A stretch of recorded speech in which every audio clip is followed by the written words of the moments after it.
비유가 나옵니다. 달란트 비유 가운데에 5달란트, 2달란트 받은 종이 나오고 또 1달란트 받은 종이 나옵니다. 아마 주인이 이들을 불러서 맡기고 가버렸습니다. 전혀 모르는 관계가 아니에요. 잘 아는 사이고 친근한 사이이기 때문에 그 종들을 맡길 정도면 굉장한 친근감 또 굉장한 사귐이 있다고 보시면 되겠습니다. 그런데 가만히 보면 이 달란트 사건 가운데에 우리가 기억할 몇 가지 키워드가 있어요. 수사관들이 어떤 사건을 해결하기 위해서 반드시 풀어야 할 몇 가지 문제가 있는데 그것은 바로 키워드예요. 이 사건의 중심이 무엇인가? 이 사건의 핵심이 무엇인가를 파악하면 주님의 뜻, 주인의 그 마음을 조금 이해할 수 있는 부분이 여기 있는 거예요. 자, 각각 재능대로 달란트를 맡겨주셨다. 이 키워드입니다. 한번 따라할까요? 각각 재능대로 각각 재능대로 맡겨주셨습니다. 그래서 교사요, 목사요, 복음 전환자로, 봉사자로 이렇게 맡겨주셨다는 거예요. 한 번은 제가 어느 교회, 아마 시골교회 같은데 가보니까 안수 집사가 와가지고 질문하는 거예요. 목사님, 왜 그러세요? 아마 담임 목사님을 배제하고 제가 강사니까 허심탄회하게 궁금했던 것을 얘기하는 것 같아요. 저도 얼마 전에 안수 받았습니다. 근데 우리 교회 장로님이 마음에 안 든다는 거예요. 그래서 제가 한마디 했죠. 안수는 동일하게 받지만은 급이 달라요. 하나님이 각각 재능대로 주신 급이 다릅니다. 안수 집사로 받는 것도 있고 장로로 임직하는 것도 있고 또 목사로 임직하는 경우도 있고 그리고 선교사로 안수하는 경우도 있습니다. 그래서 마태복음 25장 14절 이하 말씀을 쭉 알려드렸어요. 아, 각각 재능대로 받았구나. 또 하나 키워드가 있습니다. 2달란트와 5달란트 받은 사람은 바로 가서 일을 했다는 사건이에요. 바로 가서 일했다. 여러분, 물건을 사고 파는 그런 일한다는 것이 아닌 거 아시지요? 주의 뜻을 깨달아 그 맡은 삶을 감당했다는 뜻으로 해석할 수 있어요. 그러나 1달란트 받은 사람은 이것을 즉시 가서 한전에서 일한 것이 아니라 즉시 가서 감추었다. 이 키워드예요. 여러분, 달란트라는 이 금액은 금은 보화의 요즘 말하면 무게, 수량을 얘기할 때 금은 달란트라고 얘기합니다. 자, 그러면 이 달란트는 돈으로 환산했을 때에는 적지 않은 금액이다 보시면 돼요. 상당한 많은 금액이다. 이 많은 돈을 주인이 맡겨주신 거예요. 이 많은 돈을 주인이 종에게 맡기다는 얘기는 제가 아까 말씀드렸죠. 굉장한 신뢰감이 아닌 맡길 수 없는 금액이에요. 여러분 보십시오. 여러분 소중한 어떤 약속, 소중한 것을 그냥 전혀 모르는 사람에게 그냥 무턱대고 맡길 수 있나요? 그게 아니에요. 우리를 너무나 잘 아시는 그분께서 나를 불러주시고 나에게 1달란트를 맡겨주신 거예요. 그런데 이 1달란트 받은 종은 즉시 가서 뭐 했다? 감추었다고 했어요. 여기 문제가 막 터지는 겁니다. 나중에 쭉 자기의 변명도 나오지요. 그렇지만 여러분 2달란트와 5달란트 받은 사람의 특징이 뭐냐면 주인으로부터 돌아왔을 때에 동일한 칭찬을 받게 된다는 사실이에요. 착하고 충성된 종아. 먼저 착하고 충성되었다. 내가 작은 것에 충성했음에 많은 것을 내게 맡긴다고 했습니다. 여러분, 주인은 워낙 큰 부자라, 주인은 농부라, 여러분 1달란트, 2달란트도 작게 보는 거예요. 할렐루야. 이것을 우리가 받고 감당해야 되는 거예요. 그 다음에 두 번째는 요한복음 2장에 보면 가나의 첫 번째 표적, 첫 번째 사인이었던 기사가 나옵니다. 여러분, 하나님의 역사는 표적과 기적과 이적과 또 뭐가 있어요? 기적이 있어요. 이적이 있어요. 표적이 있고 놀라운 역사가 나타나는 것입니다. 자, 요한복음 2장에 가만히 보시면 첫 번째 행하신 표적 기적이라고 말씀하고 있거든요. 자, 예수님과 제자와 그의 모친이 어느 날 어떤 잔치집에 초청받아 그곳에 가게 되었습니다. 잔치가 보통 유대인들은 3일에서 5일, 한 주간 동안 계속 진행하는데 가장 중요한 음식이 바로 음료가 제일 필요해요. 사막에는 음료가 제일 필요하지 않습니까? 근데 음료수 대신 계속 그들은 포도주를 가지고 대접하고 음식을 공개합니다. 그런데 계속 음식이 나누어지고 잔치가 배설하는 가운데에 바닥나는 것은 포도주가 점점 바닥나기 시작합니다. 주인의 마음이 조급해지게 하는 거예요. 여러분, 그 잔치집에 풍성이 있어야 할 음식이 바닥나는 것입니다. 그래서 이 사건을 아는 예수의 어머니가 예수님께 부탁합니다. 포도주가 떨어졌다는 거예요. 그때 예수님이 그의 어머니에게 여자여, 아직 내 때가 이르지 않았습니다. 물론 이 때라는 것은 하나님의 아들로서 나타나는 그 표적, 기적을 행할 때를 말씀하고 있지만은 사실은 가만히 보면 그 요한복음 2장에 보시면 주인이 누군가를 분명히 선을 긋고 있습니다. 예수님이 제자들과 함께 모친과 함께 잔치집에 갔을 때에는 그 연회장이 그 잔치의 주인이었습니다. 연회장의 모든 명령대로 준비하고 물건도 구입하고 잔치를 배설한 모든 행정은 주인공이 바로 연회장이었던 것이었습니다. 그런데 있어야 할 것이 없는 거예요. 흔한 포도주가 없는 것입니다. 그때 예수님이 결국은 그의 종들을 불러서 말씀하시기 전에 그 예수의 어머니가 그 종들에게 먼저 부탁하는 그 소스가 있어요. 그가 무슨 말씀하시든지 그대로 하라고 먼저 기쁨을 줍니다. 잘 보십시오. 마리아는 하나님의 사람이에요. 하나님이 예수님을 통해서 어떤 하실지는 이미 진단할 수 있습니다. 마리아는 하나님의 사람이에요. 그가 무슨 말을 하든지 그대로 하라고 이미 사전에 얘기해 주는 겁니다. 그래서 저기 창고에 있는 항아리가 있는데 보니까 6개의 빈 항아리가 먼지째 쌓여 있었습니다. 유대인들의 간섭 중에 하나는 요즘 말하면 맨발이나 샌들을 신고 다니다 보니까 먼지가 굉장히 많이 들어옵니다. 옷에도 묻고 손에도 묻고 우리 앞면에도 묻고 발에도 많이 묻고. 그래서 유대인들의 그 간섭 중에 하나는 절들법이 있는데 그것은 그 요즘 말하면 문 지방 앞이나 문설주 앞에다가 반드시 항아리에다 물을 담아 놓는 간섭이 있어요. 손님이 오게 되면 객이라도 할지라도 오면 손을 발을 씻는 버릇이 있었습니다. 그게 정결법이에요. 창고에 보니까 빈 항아리 6개가 가지런히 놓여 있는 것이었습니다. 그것을 소지합니다. 먼지를 다 털어냅니다. 그리고 거기에다가 우리가 아는 물을 채우라고 말씀하세요. 어디까지? 아구까지 채우라. 여러분, 주인은 이 사실 전혀 모릅니다. 그냥 창고에 있는 항아리만 알았지 예수님이 하신 말씀 이해하지 못했을 거예요. 저 빈 항아리를 어떻게 쓰려고?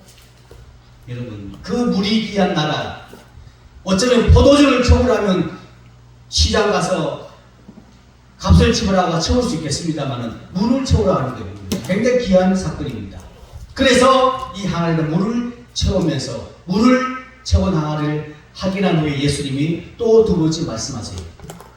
이 물을 연회자에게 먼저 갖다 주어라. 잘 보십시오. 이 물을 연회자에게 먼저 갖다 주어라.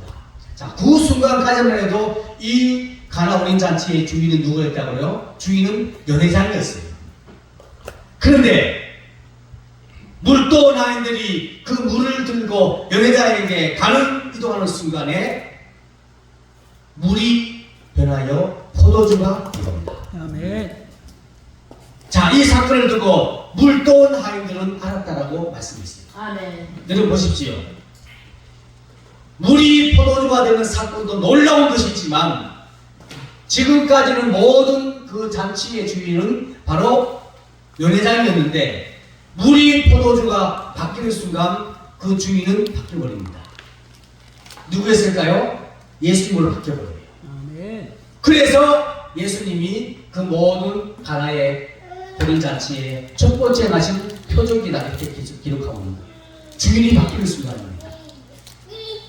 요한복음의 기사는 예수님이 하나님의 아들이심을 요한은 선포하기위해서 이런 기사를 집어넣었어요.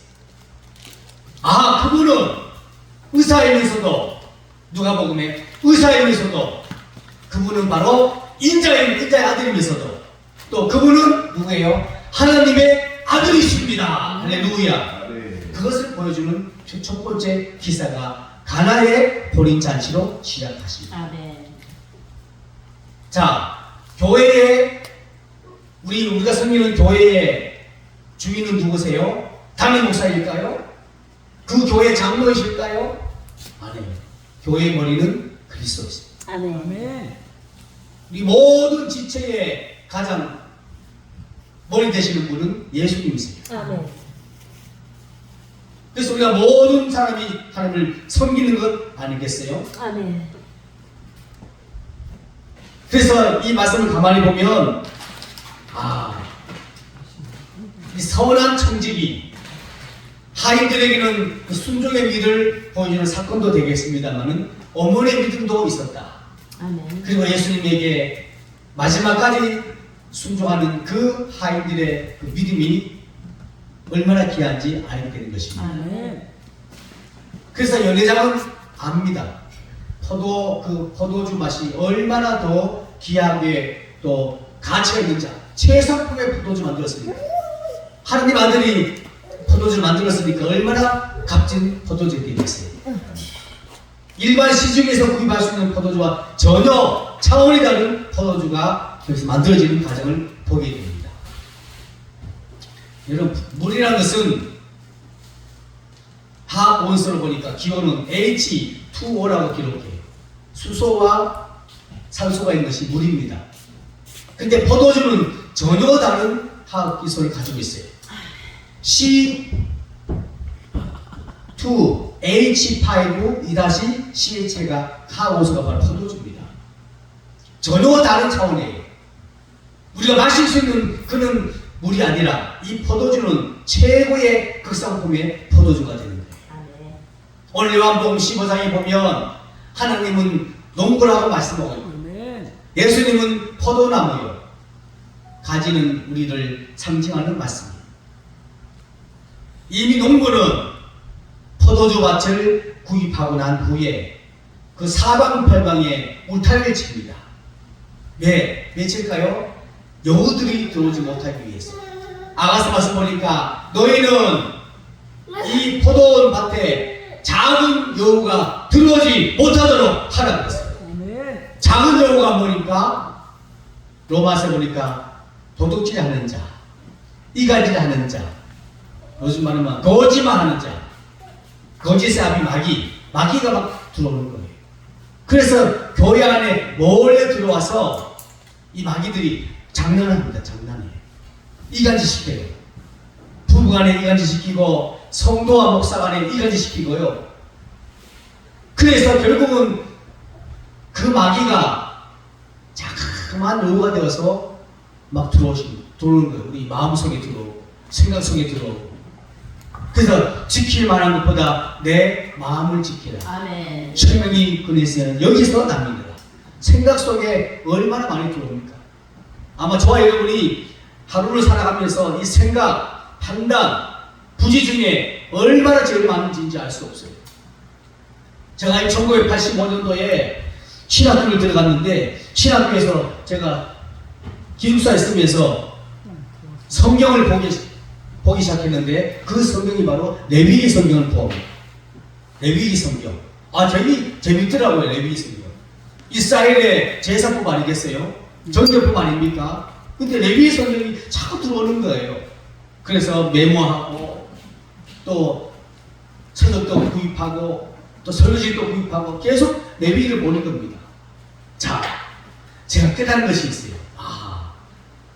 하나님은 죄를 미워하세요. 아멘. 죄를 철저하게 미워하십니다. 아멘. 그런데 보세요. 레위 제사법 중에 하나가 5가지 제사 방법이 있습니다.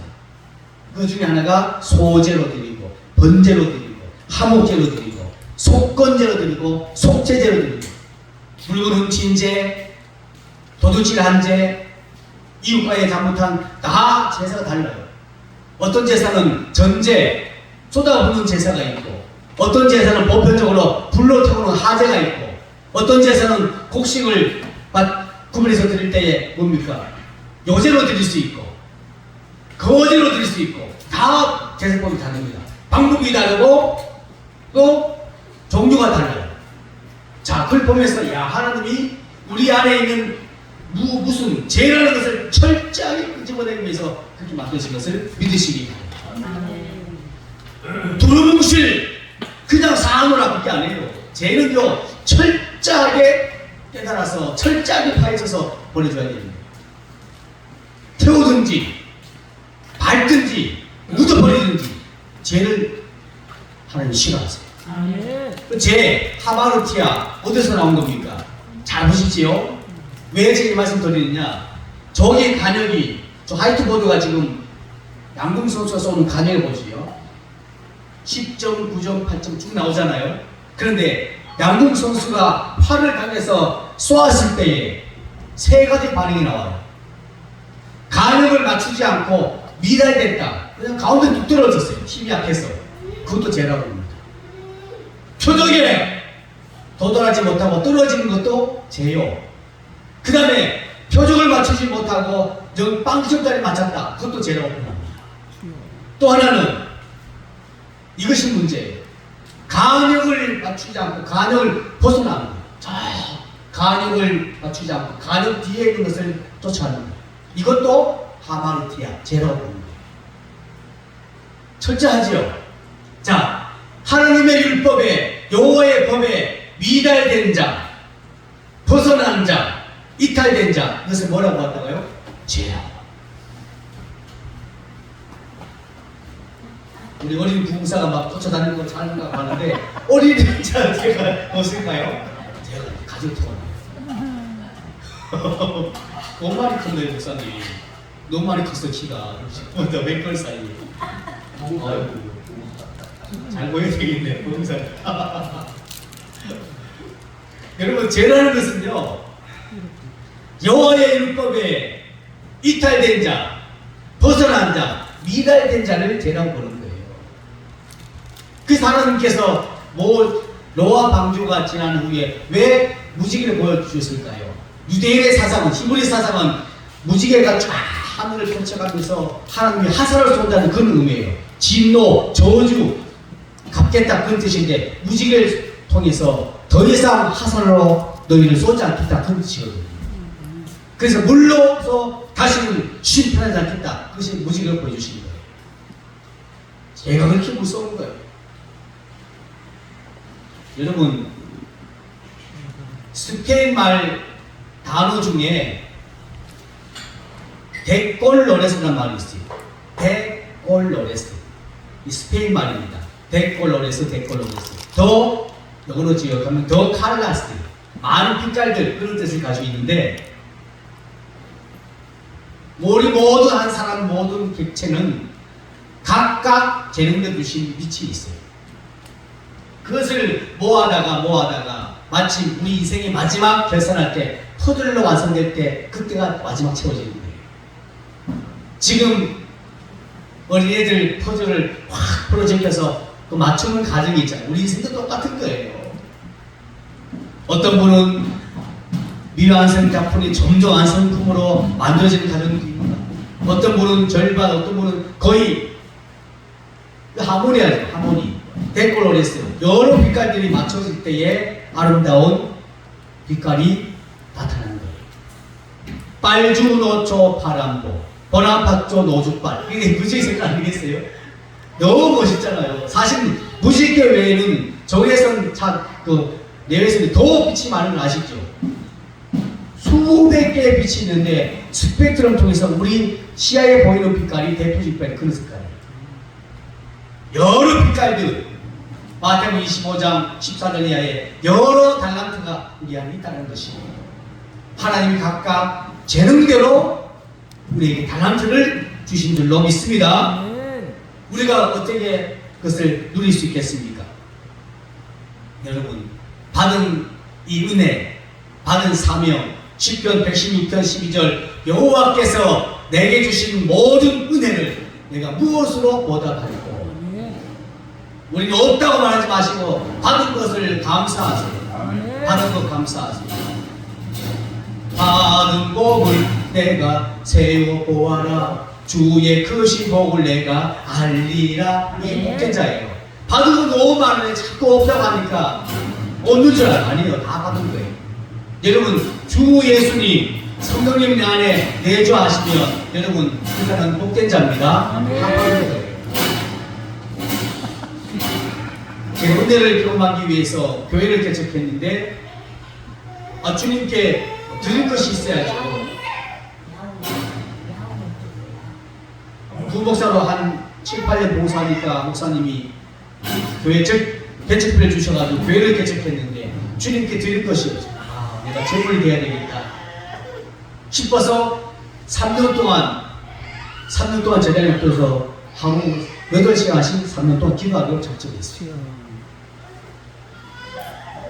굉장히 힘들더라고요. 엎드리면 저는 막 오래 할 것 같은데 눈을 뜨면 1시간밖에 안 지나. 또 엎드려 기도하면 2시간밖에 안 되라고. 열심히 방언 기도해도 8시간 치고 힘들죠. 그런데 어느 날 점점 기도 양이 채워지니 하나님이 은혜를 열어주시는데, 할렐루야. 너무 귀한 거예요. 귀한 거. 제 안에 한 2년쯤 기도하고 나니 하나님이 저에게 눈을 열어주셔가지고 제 앞에 어떤 아가씨를 세워주시더라고요. 그 아가씨가 얼마나 이쁜지요. 진짜 그 아가씨는 머리 끝에서 발톱까지 금은 보석을 다 장식했더라고요. 머리카락도 보석, 귀도 보석, 코 인중도 보석을 하고 턱, 목걸이, 어깨, 가슴, 벨트, 그리고 발톱에도 보석이 있더라고요. 그러면 저는 한 번도 못 봤거든요. 그런데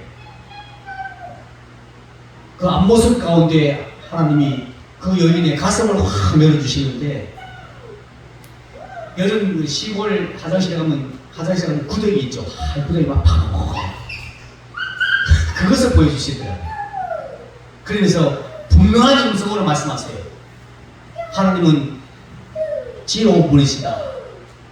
어떻게 이 문자를 쓰시는지 잘 모르겠어요. 하나님 말씀하시는데 동서고금 남녀노소 빈부귀천다 하시더라고요.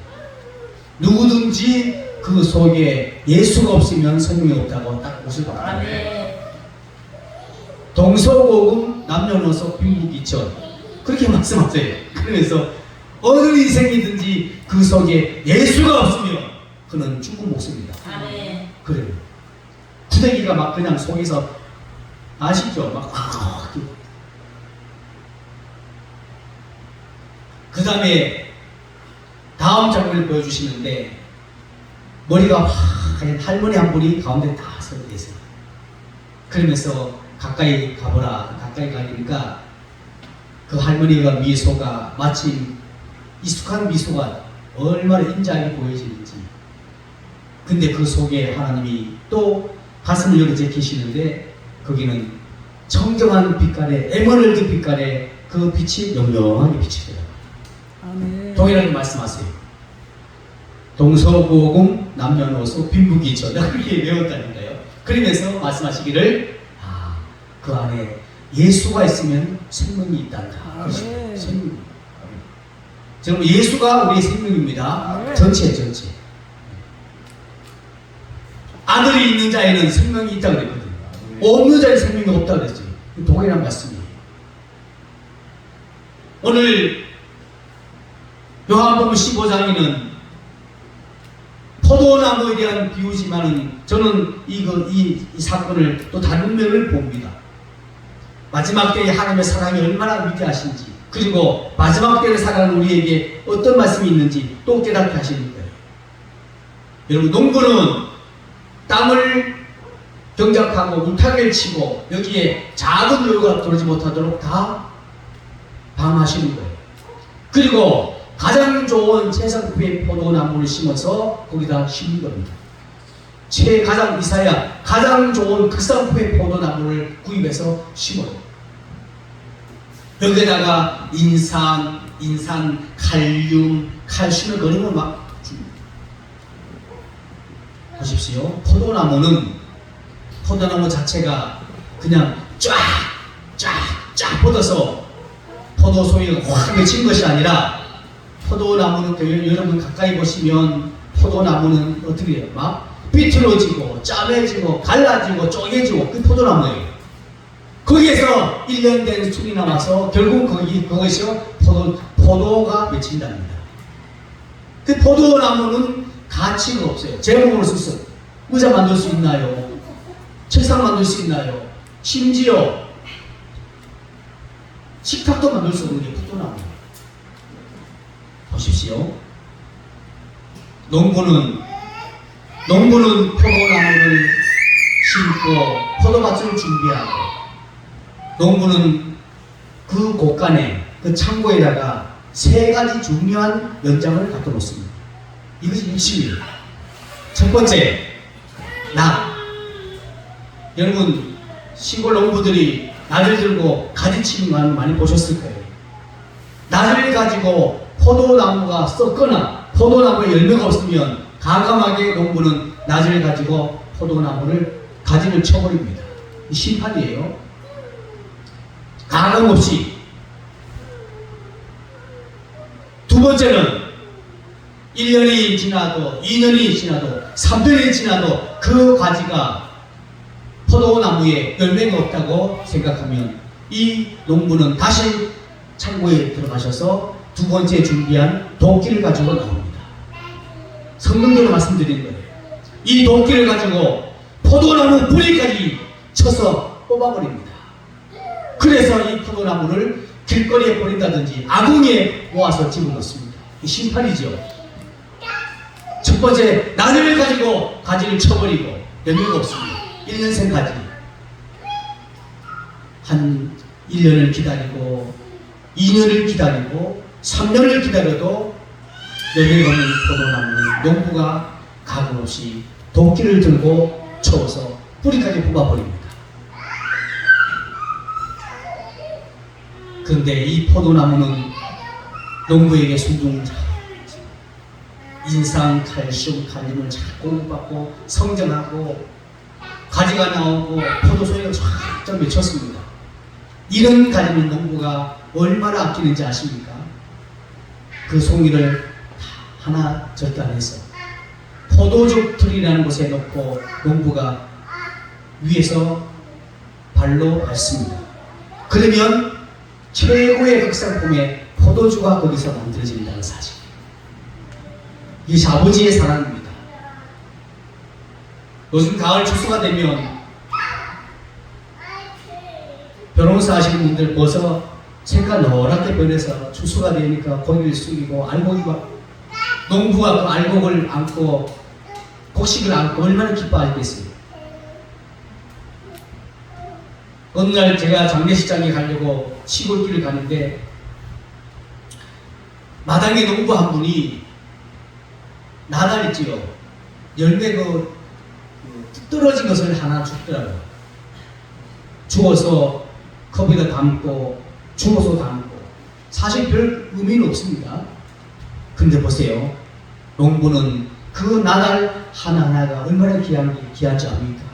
이런 봄에 그 씨앗을 간직했다가, 겨울 내에 그 씨앗을 간직했다가 이른 봄에 씨앗을 뿌리잖아요.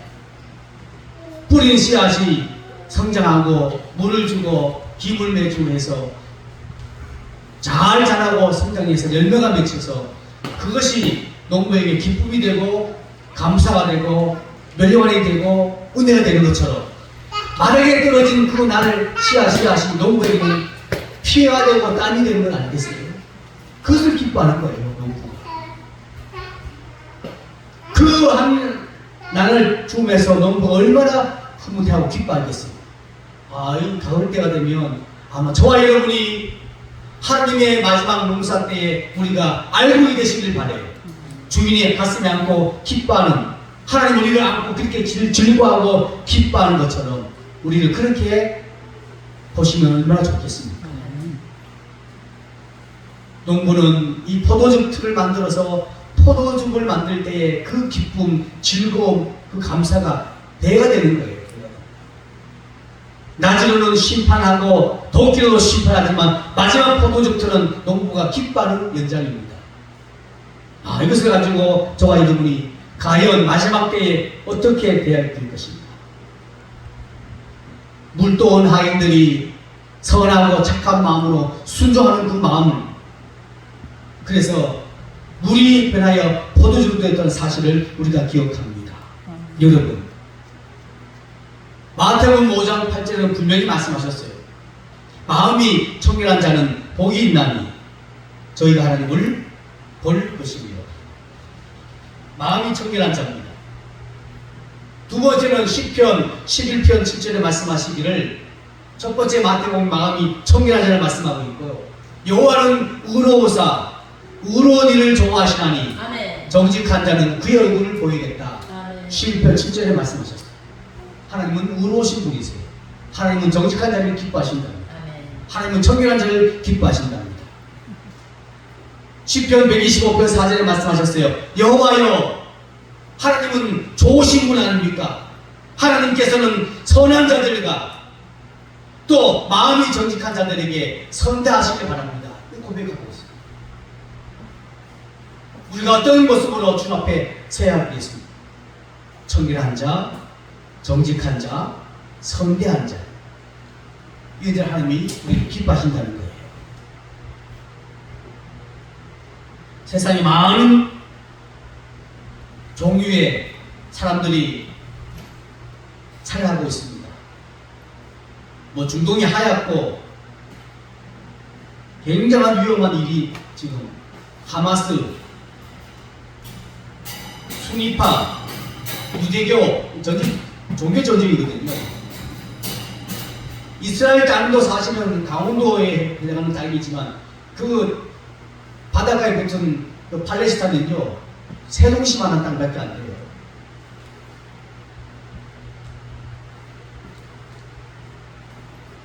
야곱은 그가 정직하고 정의롭게 살아왔습니다. 그러나 그의 한눈에는 거짓말장이었고 그는 시기하는 자였습니다. 어느 날 하나님이 야곱에게 너 나이가 몇이냐? 라고 질문하니까 하나님이 야곱이 고백합니다. 저는 험악한 인생을 살아왔습니다. 그 말의 의미는요, 정직도 있고 정의로운 마음이 있었지만 한편으로는 자기 사기꾼이라는 뜻이에요. 저는 그런 인생을 살아왔습니다. 속이며 살아왔습니다. 속였던 그 야곱의 인생이 결국 라반의 외삼촌 집에서는 속임을 당하는 인생으로 바뀌어버리고 말아요.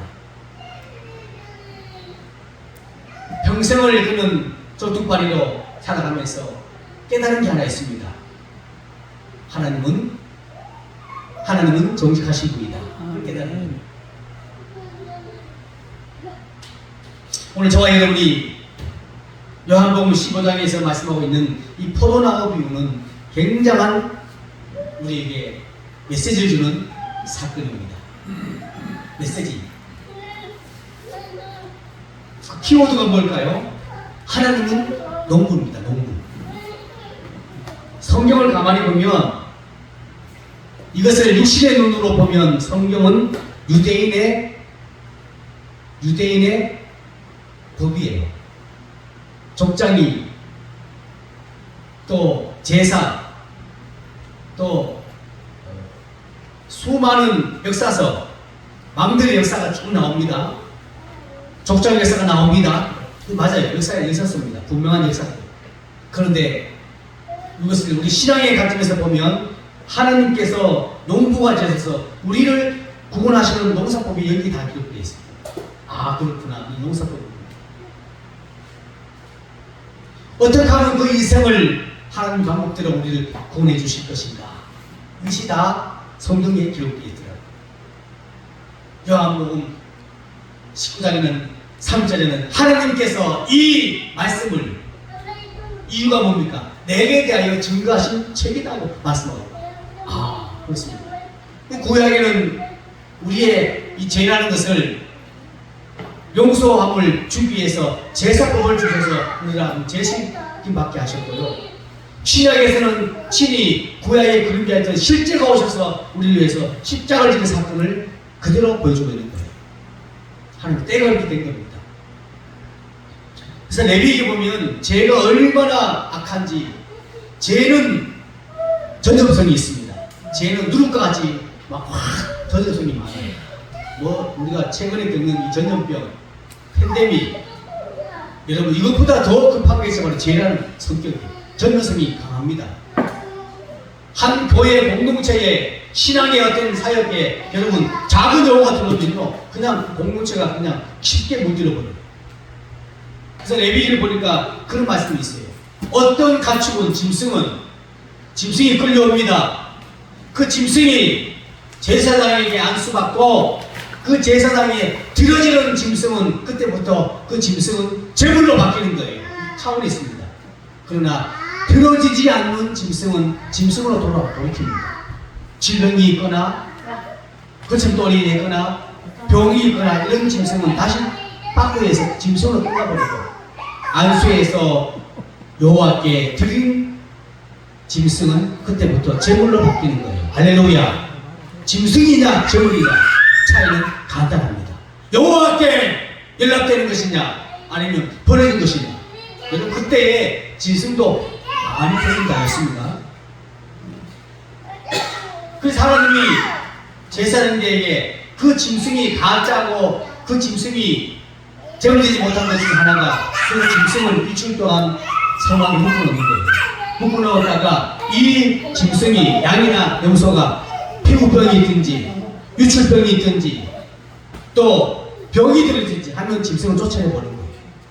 그러나 흠이 없는 짐승은 잡아서 각을 뜨고 화재로 태워버립니다. 그 이유가 뭐예요? 죄를 깨닫게 하기 위해서. 두 번째는, 죄는 급속하게 전염성이 많은데 어떤 장기는, 자 보세요, 대부분 장기는 구별해서 땅에 묻어버리거나 진 밖에 던져버립니다. 근데 어떤 제물로 바쳐진 그 짐승은 장기를 다 하나하나 구별시킵니다. 하나하나 구별시켜서 이것을 따로 모아다가 번제단에 태워버려요. 왜 그랬을까? 그 이유가 있더라고요. 우리 인생에게 있어서 죄가 전염되면, 죄로 말미암아 나도 모르게 죄가 전염되면 우리의 생각, 마음 다 짓밟아버려요. 말 못하는 짐승에게도 여러분 왜 장기를 따로 모아서 태웠을까요? 죄는 전염성이 된다는 거예요. 짐승에게 있어서 그 죄가 모든 장기에 다 전염됩니다. 질병이 걸리죠. 그래서 장기를 따로 구별해서 태워버리는 거예요. 무서운 겁니다. 무서운 거. 온전한 제물이신 예수님은 세례요한 앞에서 나타났을 때에 세례요한이 예수님을 보고 깜짝 놀랐지요. 눈이 열려집니다. 보라, 세상 죄를 지고 하는 하나님의 어린 양, 어린 양으로 드려지는 제물을 요한은 보였던 거예요. 그가 찔림은 우리 허물 때문이요, 그가 상함은 우리 죄악 때문이요, 육체 상함은 우리 죄악 때문이요. 그가 징계를 받음으로 우리가 평화를 누리고 저가 채찍에 맞음으로 우리가 나음을 입었도다. 우리는 다 양 같아서 그를 행하여 각기 제 길로 갔거늘 여호와께서는 우리의 죄악을 그에게 담당시키셨도다. 이 담당이 굉장히 큰 담당.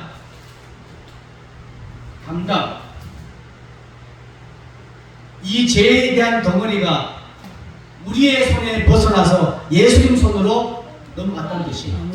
이게 정가, 담당, 그 뜻입니다. 여전히 우리는 죄가 없지만은 우리 믿음 안에서는 우리 모든 죄가 예수님에게 다 어떻게 되었다? 전가된 거예요. 그래서 이것을 바로 다 담당하셨다. 고린도후서 8장 9절 말씀에 우리 주 예수 그리스도의 은혜를 너희가 알거니와 부여하신다 해서 너희를 위하여 가난하게 되심은 그의 가난함을 통해서 너희로 부욕케 하기 위함이로다. 예수님은요 번제하는과 동무됨을 같이 계신 분이었는데 우리를 위해서 이 땅에 십자가에서 가난하게 되셨습니다. 그의 가난은 수치 복음이거든요. 그의 가난함을 통해서 저와 여러분을 부유한 자를 만들면서 그렇게 하신 거예요. 놀라운 메시지입니다. 우리는 각기 제 길로 갔거늘 방향을 간걸 잊어버려서 제 마음대로 놀아놨다는 거예요. 이 길로 갔다 저 길로 갔다. 뭐 지도자가 없고 방향을 잊어버리니까 항해하는 배가 나침반을 망가뜨리면 그 배는 그냥 표류하는 거예요. 어디가 동쪽인지 서쪽인지 알 수 없습니다. 에스겔상 1장에 보면 예수님 이 땅에 오실 때에 지금 예루살렘 동쪽문이 꽉 닫혀 있는데 예수님 오실 때는 동쪽문이 활짝 열린답니다. 그때 우리가 만나보자는 거예요. 만나보자 저기 배는 저 천국 문에서 만나보자 그날 아침 그 문에서 만나자. 아멘. 여러분 이 곡은 지금 장동 480장인데요 당대 시장이 아니에요. 당대 곡이 아니에요. 잘 보세요.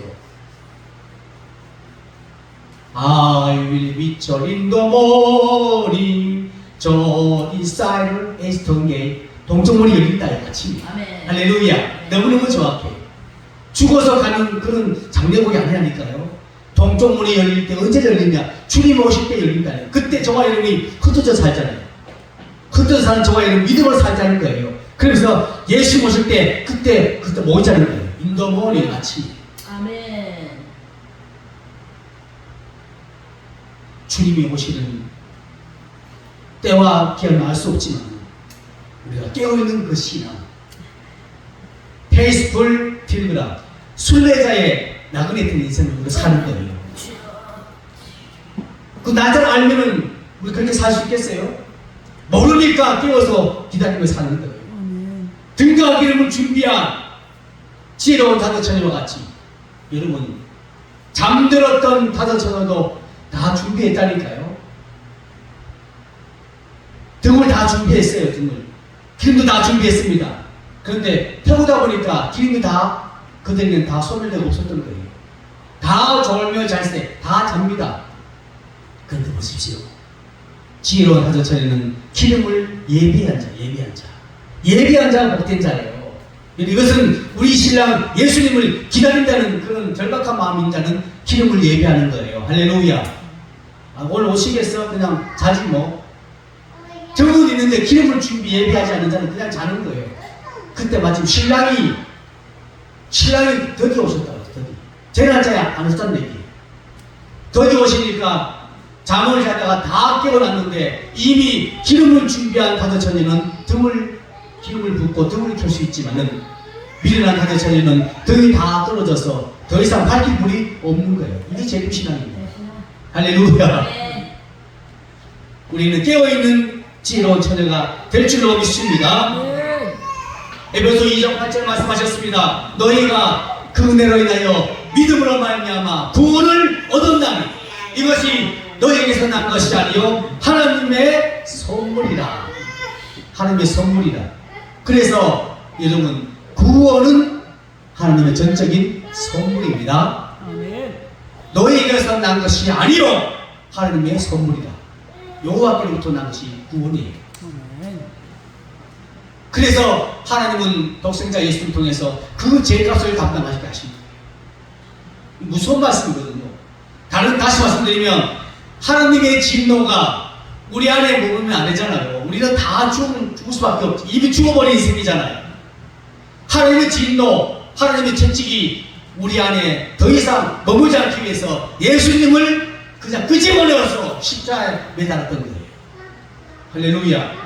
그래서 예수의 십자가에 그 정결하고 보배로운 피를 거시고 하나님의 저주가 넘어간 거예요. 아멘. 저주가 멈춘 겁니다. 아멘. 이것이 오늘날 재단에 그 피가 부러진 거예요.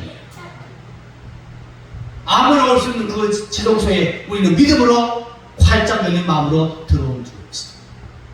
누구 때문에? 예수님 피 때문에. 예수의 피밖에 없네. 예수의 보혈밖에 없네. 베드로 고백했습니다. 흑음 없고 점 없는 보배로운 예수의 피밖에 없습니다. 아멘. 이 구원은 하나님의 선물이에요. 아멘. 사도행전 2장 38절에 베드로가 외칩니다. 너희가 회개하여 각각 예수 그리스도를 이름으로 제사함 받으라. 그리하면 성령의 선물을 받으리니. 할렐루야. 에베소 2장 8절에 믿음도 선물이요 구원이 선물이죠. 그 다음에 사도행전 2장 38절 말씀에는 회개하고 예수 이름으로 제사함 받으라. 그리하면 성령의 선물을 받으리니. 아멘. 그 말씀은 무엇일까요? 우리가 제사함 받고 회개하면 동시에 하나님이 아버지의 성령이 우리에게 오신답니다. 성령을 받는답니다. 성령도 선물이에요. 귀한 선물입니다. 전도서 5장 19절에 말씀하셨습니다. 하나님이 모든 어떤 사람에게는 부여와 재물을 너에게 주었느니 이것을 알고 누리는 자는 하나님의 선물이라고 말씀하고 있습니다. 여러분 부여와 재물도 선물입니다. 다 받은 줄로 믿으시기 바라요. 때가 되면 나타날 수밖에 없어요. 여러분 제가 지난 주일날도 아산에 있는 교회 영인면이죠. 집회 갔다 왔는데 그 사모님이 방언을 너무너무 사모하는 거예요.